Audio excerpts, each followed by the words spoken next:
ഇല്ല എന്നും എനിക്ക് നല്ലപോലെ അറിയാം. അതുകൊണ്ട് അതുമായി ബന്ധപ്പെട്ട ചിന്തകൾ പറഞ്ഞിരിക്കാൻ ആഗ്രഹിക്കുന്നത്. ഇവിടെ രണ്ട് പദം, ഒരു ശിശു ജനിച്ചിരിക്കുന്നു, ഒരു മകൻ നൽകപ്പെട്ടിരിക്കുന്നു. രണ്ടും ഒരാളെ കുറിച്ച് പറഞ്ഞതാ. ഒന്ന്, ശിശു ജനിച്ചിരിക്കുന്നു എന്ന് പറയുന്നത് ഇൻകാർണേഷൻ ഓഫ് ജീസസ്, യേശുക്രിസ്തുവിൻ്റെ ജഡാവതാരത്തെ വിളിച്ചറിയിക്കുന്ന ഒരു പദം. മകൻ നൽകപ്പെട്ടിരിക്കുന്നു എന്നുള്ളത് പ്രീ എക്സിസ്റ്റൻസ് ഓഫ് ക്രൈസ്റ്റ്, പൂർവ്വനിത്യതയിൽ യേശു ദൈവപുത്രനായിരുന്നത് ക്രൂശിൽ വെളിപ്പെട്ട സംഭവം. ഒരാമയും പറഞ്ഞേ. ക്രൂശിലാണോ യേശു ദൈവപുത്രനായത്? അല്ല. ക്രൂശിൽ കയറിയതുകൊണ്ട് ദൈവപുത്രനായതല്ല, ദൈവപുത്രനായതുകൊണ്ട് ക്രൂശിൽ കയറിയതാ. ഞാൻ അതിനെ മനസ്സിലാക്കാൻ എൻ്റെ ഭാഷയിൽ ഒരു പദം പറയാം. കാലിത്തൊഴുത്തിൽ ഒരു കൂട്ടം ആളുകൾ തന്നെ കാണാൻ ചെല്ലുമ്പോൾ ആ കാലിത്തൊഴുത്തിൽ കിടക്കുന്ന ക്രിസ്തുവിനെ കണ്ടില്ലേ? ഒരു ശിശു.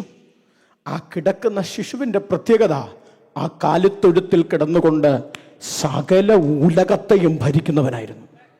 ഒരാമയും പറയാൻ എത്ര പേർക്ക് കഴിയും? തലമുറകളെ കുറിച്ച് ഒന്ന് രണ്ട് പദങ്ങൾ ദൈവത്തിന്റെ ദാസൻ പറഞ്ഞല്ലോ, ഞാൻ അവിടെ പറഞ്ഞൊന്ന് ആരംഭിക്കാം. 3-ാം സങ്കീർത്തനം നമുക്ക് ഓർമ്മയുണ്ടല്ലേ? 3-ാം സങ്കീർത്തനം ദാവീദ് എഴുതുന്നത് എപ്പോഴാ? മകന്റെ മുമ്പിൽ നിന്ന് ഓടുമ്പോഴാ. ആരുടെ മുമ്പിൽ നിന്ന്? അബ്ശാലോമിന്റെ. എങ്ങനെ ഓടിയത്? ദാവീദ് തലമുടിയും ചെരുപ്പിടാതെയും കരഞ്ഞും കൊണ്ട് ഒലിവുമല കയറി അല്ലേ? എങ്ങനെ കയറിയത്? തലമുടിയും ചെരുപ്പിടാതെയും കരഞ്ഞും കൊണ്ട്. എൻ്റെ കൂടെ ഉണ്ടോ നിങ്ങൾ? ഞാൻ ചിന്തിക്കുകയായിരുന്നേ, ഒലിവുമലയുടെ ഒരു ഭാഗം യെരൂശലേമിൽ പോയവർക്കറിയാം. ഒലിവുമലയുടെ ഒരു ഭാഗം ആ മനുഷ്യൻ, വാഗ്ദത്തം തലയിലുള്ളൊരു ദാവീദ്, കരഞ്ഞുകൊണ്ട് ആ ഒലിവുമല കയറി ഇറങ്ങുകയാ. എൻ്റെ ചിന്തയാണ്, കരഞ്ഞ പിതാക്കന്മാരെ നിങ്ങൾ എൻ്റെ കൂടെ വരണം. ഒരു പിതാവിൻ്റെ കണ്ണുനീർ ചെരുപ്പ് പോലും ഇല്ലാതെ പാദങ്ങളാം അമൻ സ്തോത്രം ഒലിവുമലയിൽ സ്പർശിച്ച ആ മേഖല നിങ്ങളൊന്ന് ശ്രദ്ധിച്ചേ. ആ ഒലിവുമല കണ്ണുനീരുകൊണ്ട് പിളർന്നവനായിരുന്നു ദാവീദ്. ഒരാമേൻ പറയണം. അടുത്തൊരു പദം പറയുമ്പോൾ കൃപയുള്ളവർ ആമേൻ പറഞ്ഞ ദൈവത്തിനെ ആരാധിക്കണം. അതേ ഒലിവുമലയിലേക്ക് ദാവീദ് പുത്രന്റെ ഒരു വരവുണ്ട്. ഓ പോരാ പോരാ പോരാ പോരാ. ദാവീദ് കരഞ്ഞ അതേ മലയിലേക്ക് ദാവീദ് പുത്രന്റെ ഒരു വരവുണ്ട്. ഹല്ലേലൂയ. ആ വരവിൽ കാണുമെന്ന് ഉറപ്പുള്ളവരുണ്ടെങ്കിൽ പ്രൈസ് ദി ലോർഡ്. ഒരു പദം ഞാൻ പറയാം. ആ വരവിൽ ദാവീദ് പുത്രന്റെ കാൽപാദങ്ങൾ ആ ഒലിവുമലയിൽ ഒന്ന് തൊടും. ഒന്നുകൂടെ പറഞ്ഞാൽ, ദാവീദിന്റെ കണ്ണുനീര് വീണ മണ്ണിലേക്ക് ദാവീദ് പുത്രന്റെ കാൽപാദം ഒന്ന് സ്പർശിക്കും. സംഭവിക്കുന്നത് എന്തെന്നറിയാമോ? ദാവീദിന്റെ കണ്ണുനീരിനെ താങ്ങാൻ ഒലിവുമലയ്ക്ക് കഴിഞ്ഞിരുന്നു. പക്ഷേ ദാവീദ് പുത്രന്റെ കാൽപാദങ്ങൾ താങ്ങാൻ ശക്തി ഒലിവുമലയ്ക്ക് പോരാ. ആ ഒലിവുമല രണ്ടായി പിളരും. ഇന്നു രാത്രി കൃപയുള്ളവർ ആമേൻ പറഞ്ഞേ. മാതാപിതാക്കളുടെ കണ്ണുനീര് വീണ മണ്ണിൽ, മാതാപിതാക്കളുടെ കണ്ണുനീര് വീണ മണ്ണിൽ തലമുറകൾക്കൊരാർപ്പുണ്ട്. കരങ്ങളെ അടിച്ചാമേൻ പറ. ഒരു തലമുറയുടെ കണ്ണുനീര് വീണ മണ്ണിൽ അടുത്തൊരു തലമുറയ്ക്ക് ആർപ്പുണ്ട്.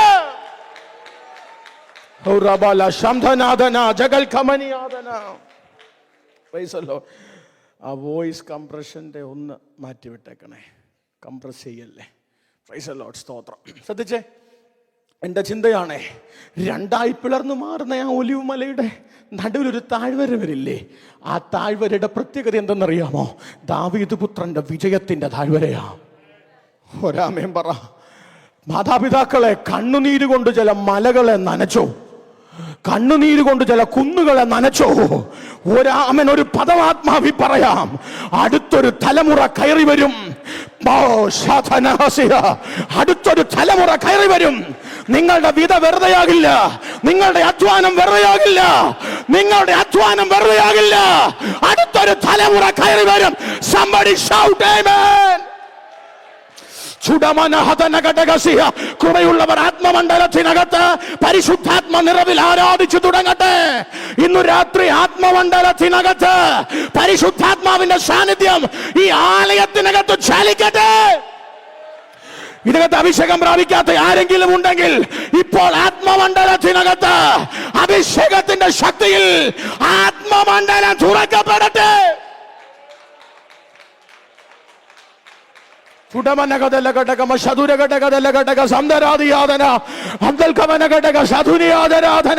ഒരറ്റം മുതൽ ഒരറ്റം വരെ ആത്മപ്രവാഹങ്ങൾ ചലിക്കണം.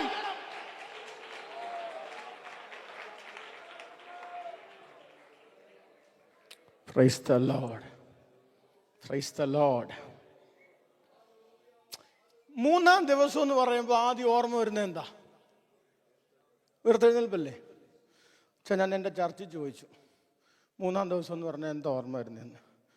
വിളിച്ച എന്നോട് ഒരാൾ പറഞ്ഞത് ഉപവാസ പ്രാർത്ഥന കഴിയുന്ന ദിവസം KFC കാണും. സ്തോത്രം. പഴയ നിയമത്തിൽ മൂന്നാം ദിവസമുണ്ട്. സിക്ലാഗിൽ എന്തോ പ്രത്യേകത? കരയുവാൻ ബലമില്ലാതെ വരുവോളം. ആര്? യോ, ഈ കരയാൻ ബലമില്ലാതെ വരുവോളം എന്ന് പറയുമ്പോൾ ദൈവദാസന്മാരുടെ ഒരു പദം ഞാനൊന്ന് പറയട്ടെ, നിങ്ങൾ എൻ്റെ കൂടെ നിൽക്കണേ. ദൈവദാസന്മാരെ, ശൗലിന്റെ കുന്തം ചങ്കിന് നേരെ വന്നപ്പോൾ ഈ മനുഷ്യന്റെ കണ്ണിൽ ഒരു ചെറിയ കണ്ണുനീര് പൊടിഞ്ഞിട്ട് പോലും ഇല്ല. സത്യമല്ലേ? കുന്തം ചങ്കിന് നേരെ വന്നപ്പോ അവന്റെ കണ്ണീന്ന് ഒരു തുള്ളി കണ്ണുനീര് പുറത്തു വന്നിട്ടില്ല. തൻ്റെ ഇടത്തോടെ കയറി നിന്നു. കാരണം തൻ്റെ വാഗ്ദത്തം അറിയായിരുന്നു. ഹലോ, അല്ലേ? ആണോ? ഓ ശബാന ഹസ്യാദന. ഞാനിങ്ങനെ പറയും, ശൗലിന്റെ ഏറിനേക്കാൾ വേഗത ദാവീദിന്റെ ചാട്ടത്തിന്. അതുകൊണ്ടല്ലേ രക്ഷപ്പെട്ടെ. ഇനി ദാവീദിന്റെ ബലം എന്തോന്നറിയാമോ? ഉന്നവാ. യവൻ ഒരിക്കലും ഒരു കല്ലെടുത്ത് ഒരു പെടപെടച്ചിട്ട് ഗോലിയാത്ത് നിന്നിടത്ത് പൊടി പറന്നു. അപ്പൊ ഇവന്റെ ബലം എന്തുവാ? ഉന്നവാ. അങ്ങനാണ് ഒരിക്കലെങ്കിലും കുന്തം പിടിച്ച് തിരിച്ചറിഞ്ഞായിരുന്നെങ്കിൽ ശൗല് തൃശ്ശൂർകാരുടെ ഭാഷയെ പറഞ്ഞ പടമായിരുന്നു. അല്ലേ? ഒരു കാര്യം മനസ്സിലാക്കിക്കോണം, നിന്റെ സ്ട്രെങ്ത്തിന് നേരെയാ പിശാചിന്റെ അറ്റാക്ക്. ജിനുപാസ്റ്ററെ ആൾക്കാർ മൊത്തം ചിന്തിക്കുന്നത് വീക്ക്നെസ് പിശാചോട് വന്നാ. ഇല്ല, നിന്റെ സ്ട്രെങ്തിനെയാ. Oh Jesus. ഒരു പദം കൂടെ പറയാം. പാടാൻ എന്നോട് പറഞ്ഞാൽ നടക്കൂല. ഞാൻ സാംബാസോട് പറഞ്ഞു, ഞാൻ പാടിയ ആൾക്കാർ പാടുപെടും. സ്വത്രം. പക്ഷെ ഈ നിർബന്ധിച്ച് ഭീമാൻചൻ പാസ്റ്റർ പറയുന്ന 2 വരികൾ ആക്ഷൻ പാസ്റ്റർ പാടിയേ പറ്റൂ. ഞാൻ 15 വച്ച ഒരു പാട്ട് പാടി നോക്കും, അല്ലേ? പക്ഷെ പ്രസംഗിക്കാൻ പറഞ്ഞാൽ ഞാൻ പ്രസംഗിച്ച് നോക്കത്തില്ല. കാരണം എനിക്ക് പ്രസംഗിക്കാൻ പറ്റും. നമ്മുടെ സ്ട്രെങ്ത് അത്. എന്റെ കൂടെ ഉണ്ടോ? ഈ പരിചയം കൂടുമ്പോഴേ ആശ്രയത്വം കുറയും. ഓ, എന്റെ കൂടെ ഉണ്ടോ നിങ്ങൾ? പിശാച് അടിക്കുന്നത് വീക്ക്നെസ്സിലല്ല, പിശാച് അടിക്കുന്നത് സ്ട്രെങ്തിലാ. പക്ഷെ ഒഴിഞ്ഞു മാറേണ്ടിടത്ത് തിരിച്ചറിയാൻ വിളിയുള്ളവൻ അനുവാദമില്ല.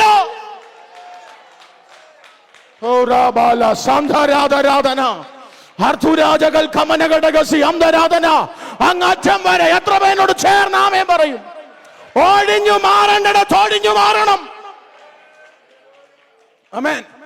കുന്തം വന്നിട്ട് പേടിക്കാത്തവൻ, കുന്തം വന്നിട്ട് നേരിട്ടവൻ, കൂടെ നിൽക്കുന്നവൻ കല്ലെടുത്തപ്പോ കരഞ്ഞു. Oh Jesus. യെസ്. കൂടെ നിൽക്കുന്നവൻ തിരിഞ്ഞപ്പോ കൂടെ നിന്നവൻ ഇന്നലെ ആർക്ക് വേണ്ടിയാണോ യുദ്ധം ചെയ്ത്, ആരെയാണോ വളർത്തിയത്, ആർക്കാണോ കൈപിടിച്ച്, അവൻ കല്ലെടുത്തപ്പോ അവൻ കരഞ്ഞു. ഒരാമേൻ പറഞ്ഞേ. അഭിഷിക്തന്മാരെ, ഈ മേഖലയെ നമുക്കൊരു പോരാട്ടമുണ്ട്. ഈ മേഖലയെ നമുക്കൊരു പോരാട്ടമുണ്ട്. Oh Jesus. 2, സഹൃദയരെല്ലാം കേൾക്കാൻ വേണ്ടി, വീട്ടിൽ ചെറിയവരും വലിയവരുമായ സ്ത്രീകളെയും കുട്ടികളെയും ശത്രു ടാർഗറ്റ് ചെയ്തു. ആമേൻ പറഞ്ഞേ. സ്വന്തം ജീവന് നേരെ വന്നപ്പോ അനങ്ങാതെ നിന്ന അച്ചായൻ തലമുറ തൊട്ടപ്പോ ആടിപ്പോയി. ഇത് പിശാചിന്റെ സ്ട്രാറ്റജിയാണ്. ഇത് പിശാചിന്റെ സ്ട്രാറ്റജിയാണ്. വിളിയുള്ളവനെ തൊടാൻ കഴിയത്തില്ലെങ്കിൽ അവന്റെ കുടുംബത്തെ തൊടുന്ന, അവന്റെ തലമുറയെ തൊടുന്ന. ഇന്നു രാത്രി കൃപയുള്ളവർ മാത്രം ആരാധിച്ചാൽ മതി. ആത്മമണ്ഡലത്തിനകത്ത് ഇന്നു രാത്രി ആത്മാവിൽ പറയുന്ന ഒരു തലമുറ എഴുന്നേൽക്കുന്നു. ഒരു തലമുറ എഴുന്നേൽക്കുന്നു.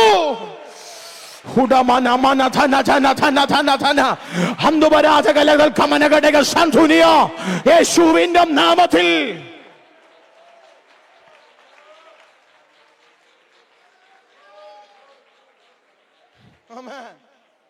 കരഞ്ഞു. മൂന്നാം ദിവസം ആ കരച്ചിലിന്റെ ആഴം എഴുതിയേക്കുന്ന ഇന്റൻസിറ്റി എഴുതിയേക്കുന്നത് കരയുവാൻ ബലമില്ലാതെ വരുവോളം കരഞ്ഞു ദാവീദ് പുത്രൻ.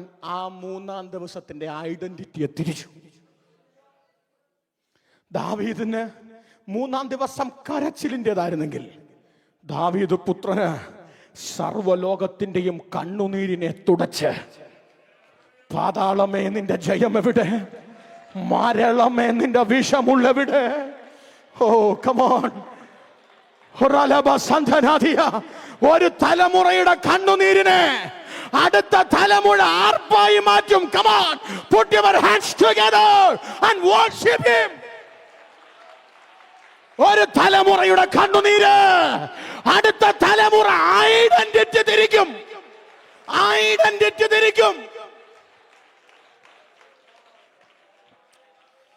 Amen. യെശയ്യാ പ്രവാചകൻ മുമ്പിലേക്ക് വെക്കുന്നത് അടുത്തൊരു തലമുറയുടെ ജനത്തെ കുറിച്ചാണ്. എന്റെ കൂട്ടുണ്ടോ? യെശയ്യാ പ്രവാചകന്റെ പുസ്തകം പഠിച്ചാൽ 4 തിരിക്കാം. 1 പ്രൊഫറ്റിക്കാണ്, 2 പാസ്റ്ററലാണ്, 3 പൊളിറ്റിക്കലാണ്, 4 പേഴ്സണലാണ്. സ്തോത്രം. 1 പ്രൊഫറ്റിക്കൽ എന്ന് പറയുമ്പോ ഈ പ്രവാചകനെ മാറ്റി നിർത്തി ഒരു ദൂത് പറയാൻ പറ്റില്ല. യേശുക്രിസ്തുവിന്റെ എല്ലാ സാഹചര്യങ്ങളിലും കൂടെ നടന്നവനായിരുന്നു യോഹന്നാൻ, അല്ലേ? സംശയമുണ്ടോ ആ കാര്യത്തിൽ? യോഹന്നാൻ മറ്റാരും പോകാത്ത സാഹചര്യങ്ങൾ വരെ പോയാളാ. ഞാൻ സെമിനാരി പഠിപ്പിക്കുന്ന ഒരു സബ്ജക്റ്റാണ് ജോഹാനിയൻ ലിറ്ററേച്ചർ. ഒരു പറഞ്ഞാണെന്ന് പറയാം. യേശുക്രിസ്തുവിനെ പിടിച്ചുകൊണ്ട് മഹാപുരോഹിതന്റെ കൊത്തളത്തിനകത്ത് കയറ്റുമ്പോൾ, ഹന്നാഫിന്റെയും കയ്യഫാഫിന്റെയും ഒക്കെ പാലസിനകത്തേക്ക് കയറ്റുമ്പോൾ കൂടെ ചുമ്മാ ഫ്രീ ആയി നടന്നുപോയ മനുഷ്യന്റെ പേരാ യോഹന്നാൻ. അവിടെ എഴുതിയേക്കുന്നത് മഹാപുരോഹിതന് ഇവൻ പരിചയക്കാരനായിരുന്നു.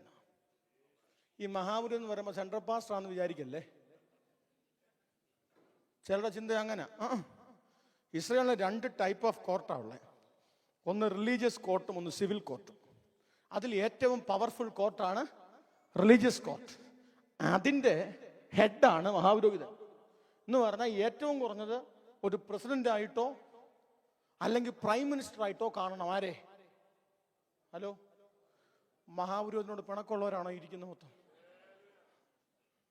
സ്തോത്രം. ഇതാ അവിടുത്തെ രീതി. ഇപ്പൊ ഒന്ന് ഓർത്ത് നോക്കിയേ, ഈ പുള്ളിക്ക് ഡയറക്റ്റ് മഹാപുരോഹിതനോടുള്ള ബന്ധം കൊണ്ട് അകത്ത് കയറി. എന്നെപ്പോലൊരു കോട്ടൊക്കെ ഇട്ടുകൊണ്ട് പത്രോസും പുറകെ അങ്ങോട്ട് ചെന്നു. സെക്യൂരിറ്റി പിടിച്ച് മാറ്റി നിൽക്കാടെന്ന് പറഞ്ഞു. ഈ മാറ്റി നിർത്തിയ കാര്യം യോഹന്നാൻ അറിഞ്ഞില്ല. അങ്ങ് എന്നപ്പോൾ യോഹന്നാൻ നോക്കിയപ്പോൾ കൂടെ ഇറങ്ങിയ പത്രോസ് എന്ത് ചെയ്യുന്നില്ല, കാണുന്നില്ല. യോഹന്നാൻ നേരെ പുറത്തോട്ട് വന്നിട്ട് സെക്യൂരിറ്റിയോട് പറഞ്ഞു, ചീഫ് ആളോട് പറഞ്ഞു, നമ്മുടെ ചെറുക്കനാ കയറ്റി വിട്ട കാര്യം. അപ്പോഴാ പത്രോസിനെ ഇങ്ങനെ നോക്കണ്ട, പുസ്തകത്തിലുണ്ട്. ചിലരിങ്ങനെ നോക്കുന്നു, ഞങ്ങളുടെ യോഹന്നാൻ ഇങ്ങനെ അല്ലല്ലോ. സ്വത്രം. യോഹന്നാനെ കുറിച്ച് പ്രസംഗിക്കാൻ തീരത്തില്ല. അടുത്തൊരാഴ്ച മൊത്തം ഞാൻ പ്രശ്നം യോഹന്നാനെ പ്രസംഗിക്കാൻ വേണ്ടിയിരിക്കുക. സ്വത്രം. ഓൺലി പാഷ തലയാട്ടുന്നു. പ്രൈസലോ. സ്വത്രം. ശ്രദ്ധിച്ചേ ഞാൻ പറയാൻ മനസ്സിലായോ? യോഹന്നാൻ എല്ലായിടത്തും പോയാണ് യോഹന്നാൻ. ഇനി യോഹന്നാൻ ഈ ക്രിസ്തുവിന്റെ ചരിത്രമാണല്ലോ 4 സുവിശേഷങ്ങൾ. ഈ പരിശുദ്ധാത്മാവ് സുവിശേഷങ്ങൾ എഴുതാൻ ഓരോരുത്തരെ സെലക്ട് ചെയ്ത് തന്നെ വലിയൊരു അത്ഭുതമാണ്. നിങ്ങൾക്ക് അറിയാവുന്ന 2 കാര്യം ഞാൻ പറയാം. സമയം മുമ്പോട്ട് പോന്നു. കോൺഫറൻസ് ആണല്ലോ, സമയത്തിന്റെ ക്ലിപ്തതയുണ്ട്. പ്രത്യേകം മലയാളികളെ കുറിച്ച് ബിനോയ് പാഷ രാവിലെ പറയുകയും ചെയ്തു, ഞാനത് കേൾക്കുകയും ചെയ്തു. Price the Lord. സ്തോത്രം. ആമേൻ. അപ്പം ഈ 4 പേര് എഴുതിയതിൽ 2 പേര് യേശുക്രിസ്തുവിന്റെ ഡയറക്റ്റ് ശിഷ്യന്മാരാ. രണ്ടുപേര് ഡയറക്റ്റ് ശിഷ്യന്മാര് അല്ല. എന്താ ഒരു മൗനത? ആരൊക്കെയാ രണ്ടുപേര്? മത്തായിയും യോഹന്നാനും.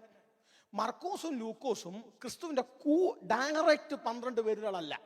മർക്കോസ് പത്രോസ് ലീഹയുടെ കൂടെ നടന്നവനും ലൂക്കോസ് പൗലോസ് ലീഹയുടെ.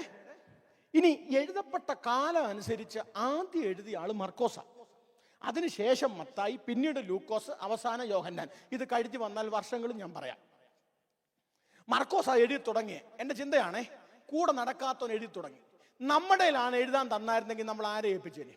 MBAയുടെ എക്സിക്യൂട്ടീവ് കമ്മിറ്റിയെ ഏൽപ്പിക്കുന്നു. 4 സുവിശേഷം എഴുതണം, ഓരോരുത്തരെ ഏൽപ്പിക്കണം. വൈസ് പ്രസിഡന്റ് ഷാരോനിലെ പാസ്റ്റർ ആരെ ഏൽപ്പിക്കും? യോഹന്നാനെ ഏൽപ്പിക്കും. കാരണം ഏറ്റവും പിടിപാടുള്ള ആളാരാ? പുള്ളി മാറോട് ചാരി. അത് എത്ര കുഷൻ ഉണ്ടെങ്കിലും പുള്ളി മാറില് കിടക്കും. ഒരാമയും പറഞ്ഞ് എന്ന് പറഞ്ഞാൽ യേശുവിന്റെ ഹാർട്ട് ബീറ്റ് എണ്ണി എടുത്തവരാ. ആര്? യോഹന്നാൻ. ഈ പുള്ളിയല്ലേ ഏൽപ്പിക്കത്തുള്ളൂ? ആണോ? ആണ്. പക്ഷെ സ്വർഗം ആദ്യം ബാറ്റൺ കൈമാറിയത് കൂടെ നടക്കുക പോലും ചെയ്യാത്ത ഒരു മർക്കോസിനെ. ഒരു തൂതി ഞാൻ പറയാം, ദൈവിക സെലക്ഷൻ തലമുറകളുടെ മേൽ വീഴുമ്പോ പ്രതീക്ഷിക്കാത്ത ചിലത് കേറും. ഒരാമേൻ പറഞ്ഞേ. ആളുകളുടെ പരിഗണനാ ലിസ്റ്റിൽ ഇല്ലാത്ത ചിലത് ആത്മാവി പറയാൻ കേറി വരും. കേറി വരും, കേറി വരും. ഞാൻ ചില തലമുറകളെ നോക്കി ആത്മാവിൽ പ്രൊഫസി ചെയ്യുന്നു, ചിലത് കേറി വരും. Oh Jesus. മാതാപിതാക്കൾ പോലും പ്രതീക്ഷിക്കാത്ത ചിലത് ആത്മമണ്ഡലത്തിൽ കേറി വരും. ഓ ശബരഗദന ലാംധന റംസിയ ലംധിയ രക്ഷന അർഥുനി ജഗൽ കമനഗസിയ. അഭിഷേകം പ്രാപിച്ചവർ അന്യഭാഷകളിൽ. ഓ ശിബോറോ ലോഖോ സോഥോനിയ ലാംധിരിമ ഖാസിഖോറിയാദന. ആത്മസ്വാതന്ത്ര്യം ഈ വേദിയിലുണ്ട്.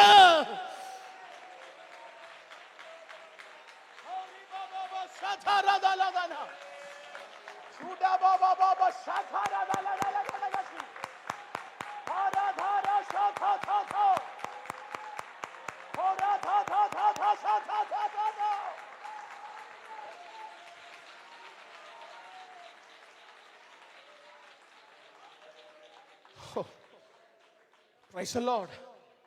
ഞാൻ വേഗത്തിൽ മുമ്പോട്ട് പോകട്ടെ. ഒരു ദൂതി ഞാൻ പറയാം. ഒരു കണ്ണിനും തോന്നാത്ത ചിലതിൻ്റെ മേല സെലക്ഷൻ വീഴുന്നേ. തെളിവ് വേറെ ആരും വേണ്ട അച്ഛാ, ഞാൻ മതി, ഞാൻ മതി, ഞാൻ മതി. ആരും സാധ്യത കൽപ്പിക്കാത്തവനായിരുന്നു. ഈ പുസ്തകം എടുക്കാൻ ഒരു സാധ്യതയില്ലാത്തവൻ. ആമേൻ പറയണേ. സ്തോത്രം. പക്ഷെ ഭീമോനച്ചൻ പാസ്റ്റർ പറഞ്ഞതുപോലെ കരയുന്ന ഒരു അപ്പനും അമ്മയും പുറകിലുണ്ടായിരുന്നു. നല്ല പ്രായത്തിൽ അവർ പുസ്തകം എടുത്തതാ. അവരുടെ ഏറ്റവും വലിയ പ്രാർത്ഥന എന്തായിരുന്നു അറിയാമോ? എൻ്റെ മോൻ നിമിത്തം ഈ പുസ്തകം താഴെ വെക്കേണ്ടി വരുമോന്ന്. ഹലോ ഹലോ ഒരനുഭവം ഞാൻ പറയട്ടെ. ഒരനുഭവം.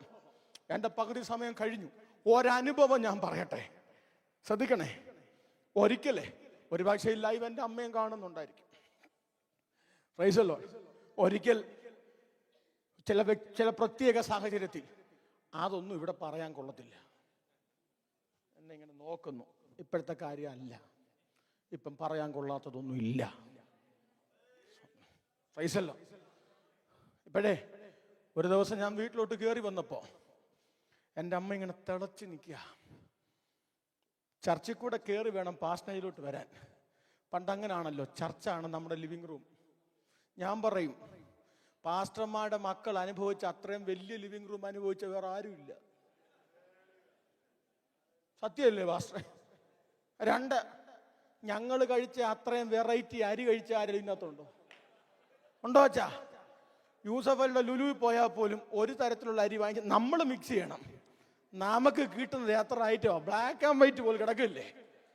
ചുമന്നതുണ്ട്, വെളുത്തതുണ്ട്, കറുത്തതുണ്ട്. ഒരാമയും പറഞ്ഞേര്. മേത്തരമായ ഗോതമ്പ് കൊണ്ട് പോഷിപ്പിച്ചെന്നേ. സ്തോത്രം. ഇങ്ങോട്ട് കയറി വന്നപ്പോൾ എന്നോട് എൻ്റെ അമ്മ പറഞ്ഞു, ഒന്ന് നീ നാട് വിട്ടു പോയിക്കോണം, അല്ലേ ഞാൻ മുട്ട ഇരിക്കുന്നു. പഴയ വർത്താനല്ലേ. ഞാൻ ചോദിച്ചു, എന്തോത്തിനാ മുട്ട ഇരിക്കുന്നേ? ഞാൻ പറയും, കർത്താവേ എൻ്റെ മകൻ്റെ കയ്യും കാലും തളർത്തി ഇങ്ങ് തന്നേര്, മരണം വരെ ഞാൻ നോക്കിക്കോളാം. ഞാൻ ചോദിച്ചത്, എന്തൊരു മനുഷ്യ, ഇങ്ങനൊക്കെ പ്രാർത്ഥിക്കൂ? കാരണം എന്തെന്നറിയാമോ? ഞാൻ ഇറങ്ങി നടന്നാൽ എൻ്റെ അപ്പന് ശുശ്രൂഷിക്കാൻ പറ്റത്തില്ല. നിങ്ങൾ എങ്ങനെ അതിനെ ചിന്തിക്കുമെന്ന് എനിക്കറിയത്തില്ല. പക്ഷെ ഒരു കാര്യം, ഡഗ്ലസ് എന്തായിരുന്നു പേരും വിട്ടുപോയി, ഡിഗോൾ, വെറൈറ്റി പേരായോണ്ട. ഡിഗോൾ മാസ്റ്ററെ, എനിക്കിത് പറയുമ്പോൾ ഭയങ്കര അഭിമാനം. എന്താ അറിയാമോ? എൻ്റെ മോൻ കിടന്നുപോയാലും ദൈവനാമം ദുഷിക്കരുതെന്ന് ആഗ്രഹിച്ച ഒരു കുടുംബത്തിന്റെ ഭാഗമാണ് ഞാൻ.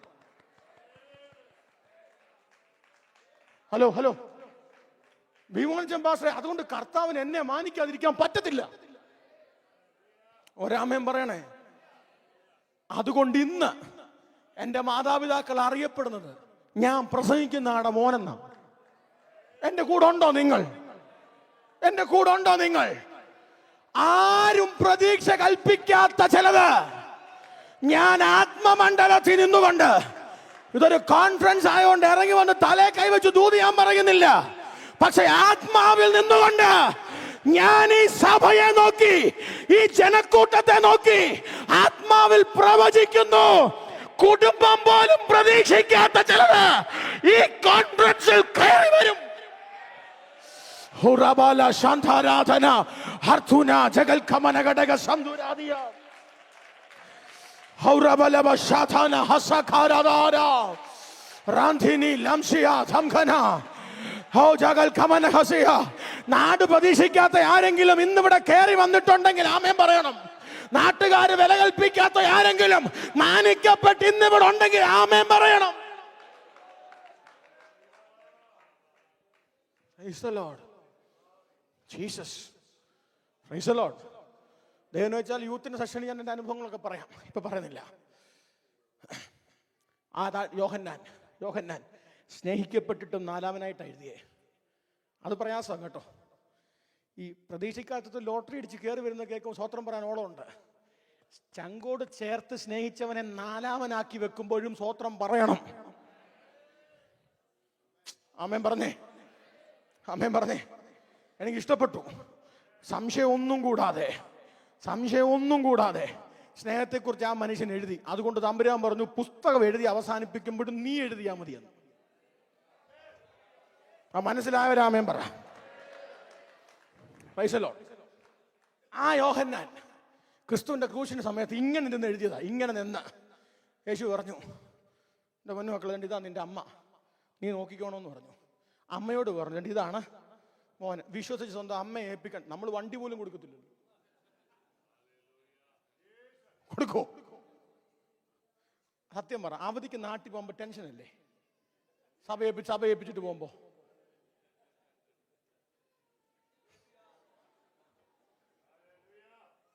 ഇപ്പൊ ഭീമോൻ ചെമ്പാസ് ഞാൻ ഇവിടെ UK നിൽക്കുക. ഞങ്ങളുടെ രണ്ടുപേരുടെ മനസ്സിൽ എന്തോ ഞങ്ങൾക്ക് കയറിയിട്ടുള്ളൂ. സ്വത്രം. അപ്പൊ അമ്മയെ വിശ്വസിച്ച് ഏൽപ്പിക്കണമെങ്കിൽ ഈ മനുഷ്യൻ എന്തുമാത്രം വിശ്വസ്തനായിരിക്കും അല്ലേ? ഹലോ. ഇരുന്ന നേരെങ്കിൽ സ്വത്രം പറയാൻ എളുപ്പ, വിശ്വസ്തത വേണം. ആമേൻ. Praise the Lord. ആ മനുഷ്യൻ ക്രൂശിന്റെ അടുക്കൽ ഇങ്ങനെ നിന്ന് എഴുതിയതിനേക്കാൾ 700 വർഷം മുമ്പ് പ്രാർത്ഥനാ മുറിയിൽ പിടിച്ചെടുത്ത് എഴുതിയ മനുഷ്യന്റെ പേരാ യെശയ്യാവ്.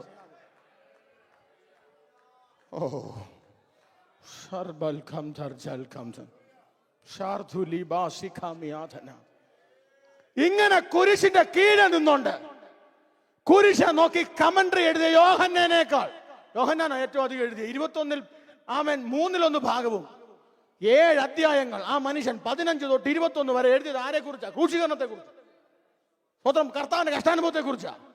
പക്ഷേ ആ കർത്താവിന്റെ കഷ്ടാനുഭവത്തെ 7 അധ്യായത്തെ വിശദീകരിച്ചതിനേക്കാൾ അധികം യെശയ്യാവ് 53 വായിച്ച അറിയാം ഈ മനുഷ്യന്റെ പ്രാർത്ഥനാ മുറിയിൽ സ്വർഗം വെളിപ്പെടുത്തിയ മർമ്മം എന്തായിരുന്നു. ഒരാമേൻ പറഞ്ഞേ. ഇന്ന് രാത്രി അങ്ങനെ ഒരു പ്രാർത്ഥനാ മുറി ചിലതിന്റെ വീട്ടിൽ തുറക്കപ്പെടട്ടെ. അടുത്ത തലമുറയെ കുറിച്ചുള്ള ദർശനം പിടിക്കുന്ന, അടുത്ത തലമുറയെ കുറിച്ചുള്ള ദർശനം പിടിക്കുന്ന. കമോൺ. ഉണ്ടോ? പിതാക്കന്മാർ അടങ്ങിയിരിക്കല്ല, മാതാക്കന്മാർ അടങ്ങിയിരിക്കല്ല, ദൈവദാസന്മാർ അടങ്ങിയിരിക്കല്ല. അടുത്തൊരു തലമുറയെ ആത്മാവിൽ കാണാൻ ശതരബലകരകധുനാജനാഥന ഹംദന ജലാധന ഘടക സംദുരാദിയ വൈഡര ഘടക ശബല ഘടക ധിരിഘടകതിയാതന.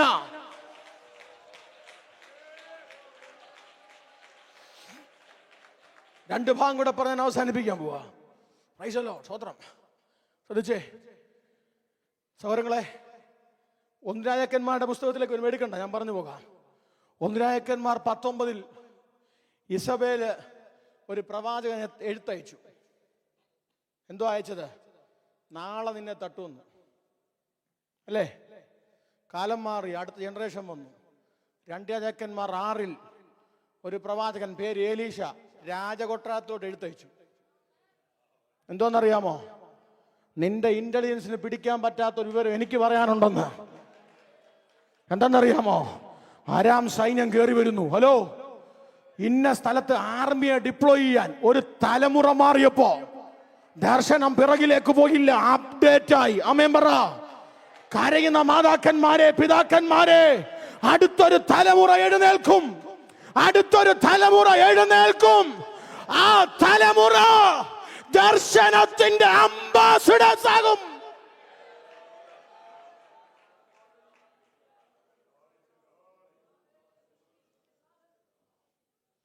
അരാമും എഫ്രൈമും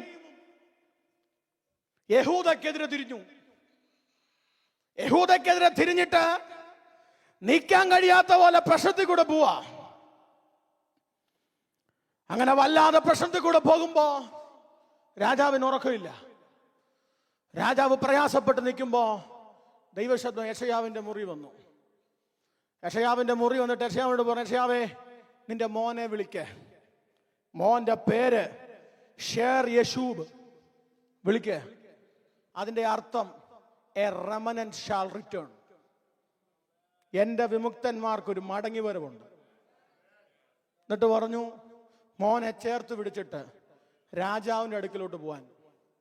രാജാവിന്റെ അടുക്കിലോട്ട് പോകാൻ ഷേർ യശൂബ് തന്റെ മകനെ പിടിച്ചുകൊണ്ട് യെശയ്യാവ് രാജാവിന്റെ അടുക്കിലേക്ക് പോകുക. എന്റെ കൂടെ ഉണ്ടോ നിങ്ങൾ?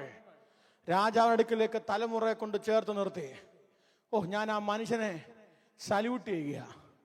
അശൂർ നിമിത്തം രാജ്യം മൊത്തം കൈവിട്ടു പോകുമ്പോഴും ജനിച്ച മോന്റെ പേരിന്റെ അകത്ത് വരെ മടങ്ങി വരവിനെ കണ്ടൊരു മനുഷ്യൻ.